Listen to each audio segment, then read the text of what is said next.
Queridos irmãos e queridas irmãs, sejam bem-vindos ao nosso canal Espiritismo, Estudos para a Vida. Essa é a nossa série, Estudando o Evangelho segundo o Espiritismo. Continuamos a estudar o capítulo 10 do livro, que tem o título Bem-aventurados os que são misericordiosos. Estudaremos agora a terceira e última instrução a respeito da virtude chamada de indulgência.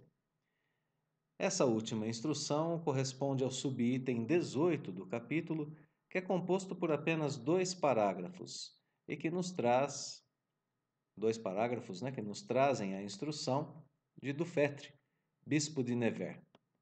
Em resumo, nós podemos dizer que aqui a instrução retoma a tarefa da indulgência, nos orientando a termos severidade para com as nossas faltas. E aqui, nesse momento em que ela nos retoma esse ponto que já foi estudado no capítulo, ela serve de progresso para nós mesmos. Depois, a instrução segue, relacionando a indulgência com a caridade, para ensinar que ser indulgente também é uma forma de provocar progresso na pessoa pela qual se é indulgente. E por fim, o item fala sobre a caridade, essa importante virtude que será estudada também na sequência do Evangelho, dando a ideia de que a indulgência bem aplicada é uma parte fundamental da caridade, ela nos leva ao início da prática da caridade. Esse é o resumo do nosso item.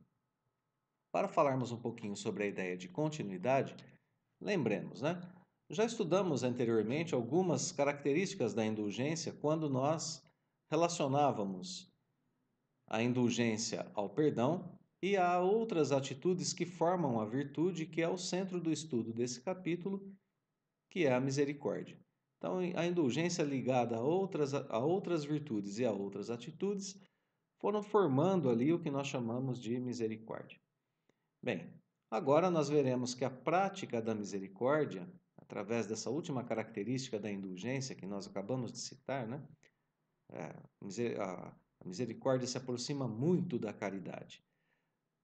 E assim, nós veremos então essa última característica da misericórdia que se alcança através da indulgência bem aplicada. Essa é a ideia de continuidade, Estamos vendo a última característica que o Evangelho trata sobre a indulgência, vendo que ela nos leva à prática da misericórdia e que a misericórdia aqui se aproxima muito da caridade, pois ela causa bem-estar e progresso, tanto em quem pratica a ação indulgente e misericordiosa, quanto em quem recebe essa ação.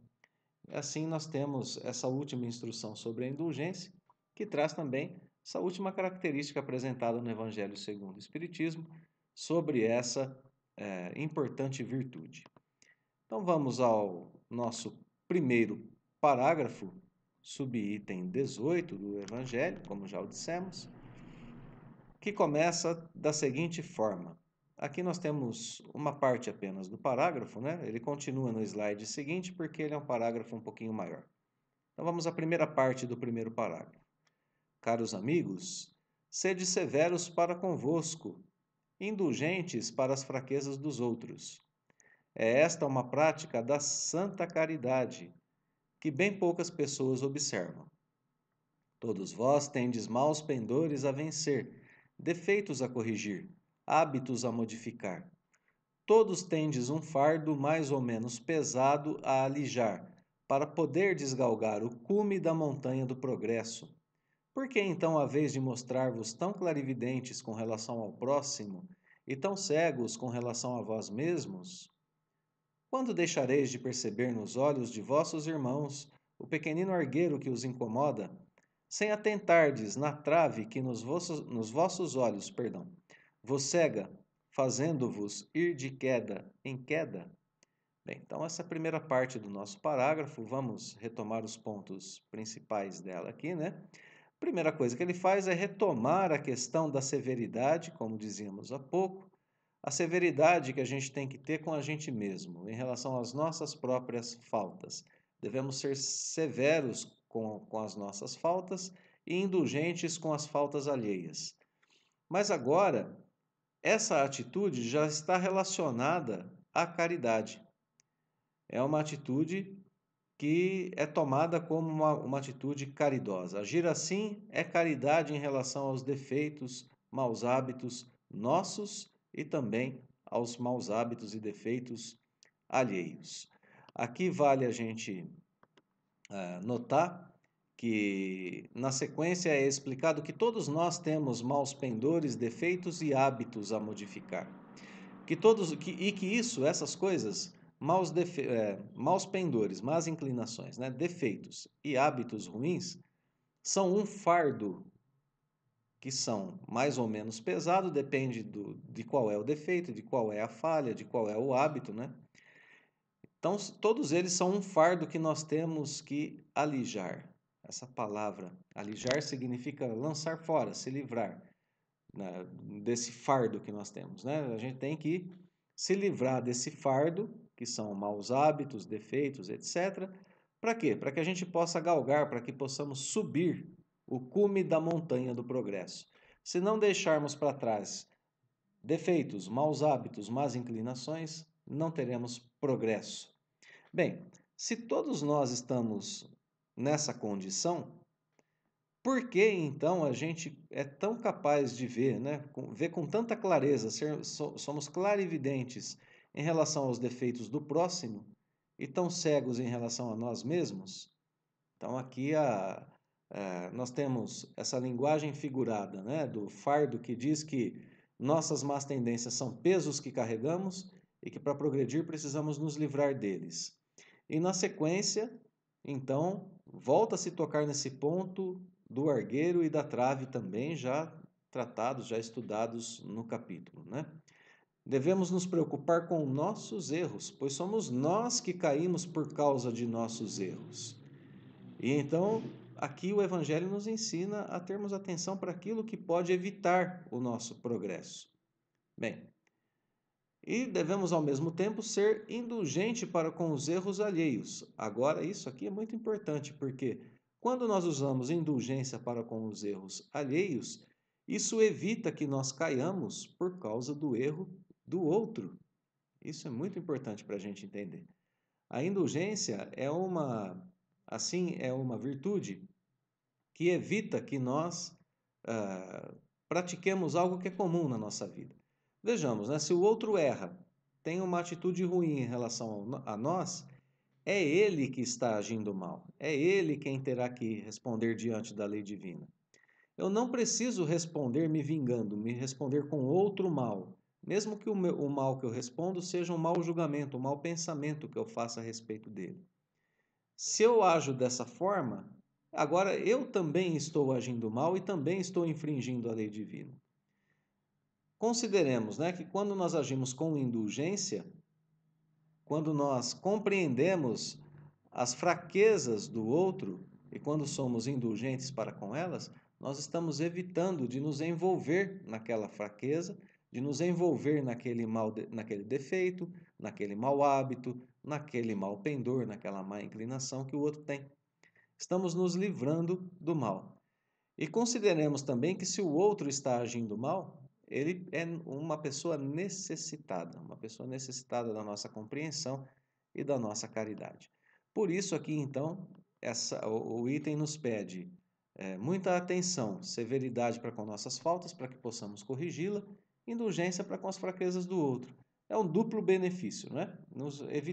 Curamos as nossas mazelas e evitamos nos envolver nas más vibrações das más atitudes dos outros. O parágrafo continua. Crede nos vossos irmãos os espíritos.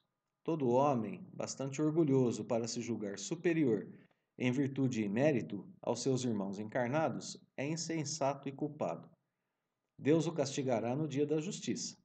O verdadeiro caráter da caridade é a modéstia e a humildade, que consistem em ver cada um apenas superficialmente os defeitos do outro e esforçar-se por fazer que prevaleça o que há nele de bom e virtuoso, porquanto, embora o coração humano seja um abismo de corrupção, sempre há, nalgumas de suas dobras mais ocultas, o germen de bons sentimentos, centelha vivaz da essência espiritual.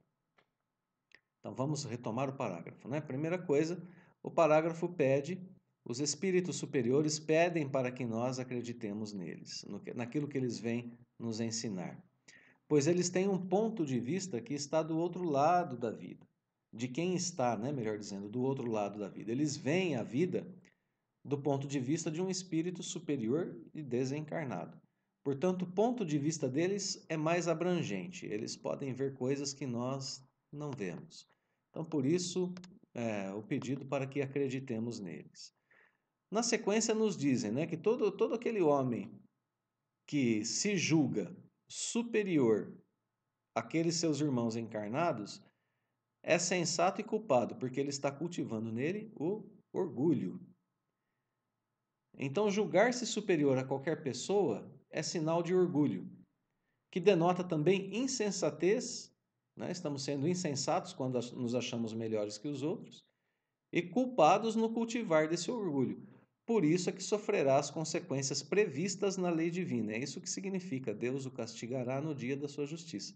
Eu cultivo em mim o orgulho, me julgo superior aos outros. É claro que a lei divina, em algum momento, me mostrará que não é assim, e isso me trará sofrimento. Esse será o meu castigo, né? O castigo ao orgulho ferido. Tendo ensinado isso, o parágrafo nos diz agora o contrário, qual é a atitude correta, não é? Ele vai falar que o verdadeiro caráter da caridade é justamente o contrário do orgulho, pois a caridade é modesta e humilde. Vejamos, o que está em questão aqui não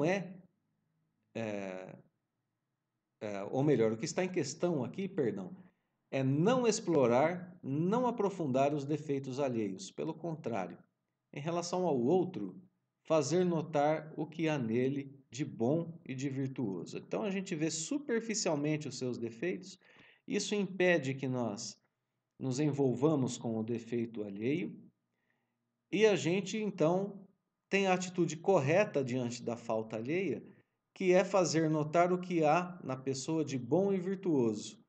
Porque sempre há algo de bom, sempre tem bons sentimentos no coração humano. E é nossa missão encontrar isso. O parágrafo é concluído dizendo que todo coração humano carrega em si esses bons sentimentos. Isso é importante para a gente, né? E que eles contêm essa centelha divina que deve aumentar. Nós temos a capacidade de fazer isso. É importante entendermos o porquê somos orientados a ressaltar o que há de bom no outro. É porque quando notamos o bem que existe no outro, mesmo que esse bem seja uma pequena centelha, nós fazemos com que ela aumente e se transforme numa chama de amor e de progresso. E com essa atitude, nós ajudamos a pessoa a progredir, ao passo em que também nós progredimos, porque estamos evidenciando o bem que existe no outro. A indulgência mostra aqui uma de suas mais belas características, a sua capacidade de alavancar as práticas do bem em todos que convivem com aquele que é indulgente, tanto na pessoa que é indulgente, quanto naquela que apresenta, em algum momento, as suas falhas, os seus defeitos. Então, essa última instrução sobre a indulgência nos traz esse belo ensinamento. Incentivar o que há de bom no outro faz com que a pessoa veja em si mesma talvez coisas que ela mesma não tinha notado e que ela passe então a cultivar o bem cada vez com mais frequência. A pessoa se sente bem ao notar, ao ver que os outros notam o bem que ela faz e o bem que há nela. Então ela passa a fazer o bem com mais frequência. Vamos ao nosso último parágrafo, então, que diz: Espiritismo, doutrina consoladora e bendita. Felizes dos que te conhecem e tiram proveito dos salutares ensinamentos dos Espíritos do Senhor. Então é nesses Espíritos que nós devemos crer, né? Nesses que estão na codificação espírita nos ensinando a compreender melhor e a estudar a moral de Jesus. Iluminado está o caminho, ao longo do qual podem ler essas palavras que lhes indicam o meio de chegarem ao termo da jornada, ao fim da jornada, né? Que palavras são essas? As que vêm na sequência. Caridade prática, caridade do coração, caridade para com o próximo como para si mesmo. Numa palavra, em resumo, né? Caridade para com todos e amor a Deus acima de todas as coisas. Porque o amor a Deus resume todos os deveres. E porque impossível é amar realmente a Deus sem praticar a caridade, da qual fez ele uma lei para todas as criaturas. Que bela passagem, não é? Aqui que nós temos uma belíssima passagem, um belo final para esse item do Evangelho segundo o Espiritismo. Primeira coisa que é feita aqui, nos lembra que todos esses ensinamentos estão na nossa doutrina e que para termos esses ensinamentos precisamos continuar estudando sempre o Espiritismo, riquíssimo nesse tipo de orientação para as nossas vidas, pois ele ilumina o caminho de seus seguidores. Nosso compromisso com ele é o estudo e a prática.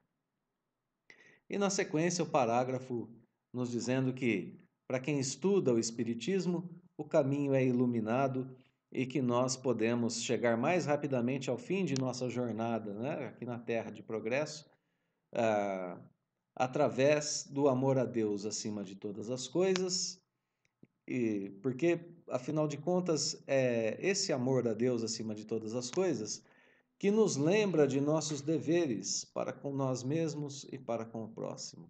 Amando a Deus, nós nos lembramos que temos deveres para além apenas de nós mesmos, né? Temos deveres para com o Pai Celestial e para com o próximo. Amar a Deus em sentimento é perdoar. Em pensamento é usar a indulgência. A indulgência é usada como meio de promover o que há de melhor em todas as pessoas. Amar a Deus na prática é fazer o bem a todos. Essa belíssima passagem que nós temos aqui no parágrafo, né? Que ele diz caridade prática, caridade do coração, caridade para com o próximo, caridade para consigo mesmo. A caridade que envolve todas essas nossas faculdades, ou que está envolvida em todas essas nossas faculdades, né? Repetimos, caridade em pensamento é perdoar, é amar. Perdão, em sentimento é perdoar e amar. Caridade em pensamento é usar indulgência como meio de promover o que há de melhor nas pessoas. Caridade na prática é fazer o bem a todos que estão ao nosso redor, inclusive a nós mesmos. É por isso que a indulgência é ensinada aqui nesse capítulo como uma das virtudes que pavimenta, que possibilita esse caminho que nos leva à caridade através do cumprimento de nossos deveres com a lei divina. Então, queridos irmãos e irmãs, obrigado pela companhia. Estejam conosco nos próximos estudos. Deixamos assim o nosso fraterno abraço, como sempre, e os votos de que Deus nos abençoe a todos nessa nossa jornada rumo ao progresso.